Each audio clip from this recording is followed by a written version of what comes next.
အုံးပြက်စီးလေးပါ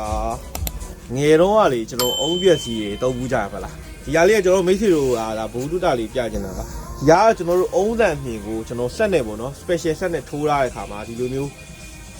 ကျွန်တော်တို့ red လုပ်ငန်းမှာတုံးတဲ့အုံးတန်မြင်ကိုရပါတယ်သူကအကျော်မာတဲ့အမြင်ပေါ့နော်အဲ့ဒါလေးနဲ့ကျွန်တော်ဒီနေ့ကျွန်တော်မှာ press လေးလုပ်ပြအောင်သူကဒီလိုမျိုးအမြင်လေးပေါ့နော်အဲ့ကောင်အမြင်လေးကိုရတယ်ကျွန်တော်ပုံမှန်အားဖြင့်ကိုယ့်ဆိုကျွန်တော်မရောင်းဒီလုပ်ငန်းတွေကဗျာဟိုနည်းနည်းတရုတ်ကဟိုတင်းသွင်းမှုပေါ့ဗျာ plastic ဟာတွေကကြီးဆိုးသွားတော့အုံးပြက်စီးတွေကနည်းနည်းရှားသွားတဲ့ပုံစံလိုဖြစ်သွားတာဒါလေးမှာ press လေးလုပ်ပြမယ်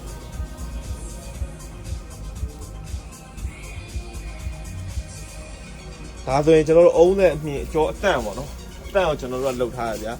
အတန့်ဆိုတော့ဒါမျိုးလေးကိုကျွန်တော်တို့ရင်တော့ကတော့ဒါတွေကတော့အရင်ကတော့အုံးပြက်စီးလို့ပါလောက်တာပေါ့ဗျာသူကတော့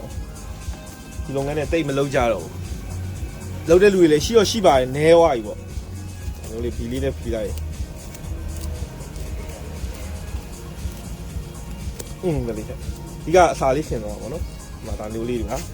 ဒါမျိုးလေးဆိုညနေငယ်တွေမှာလည်းဒါတုံးကြတယ်အုံးတယ်မြင် press လေးပေါ့နော်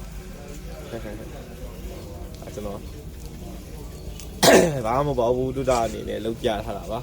အမျိုးလေးကိုကျွန်တော်နည်းနည်းလေးဆူလိုက်ဆို breast ဖြစ်သွားပြီကြာဒီလားဒီကတော့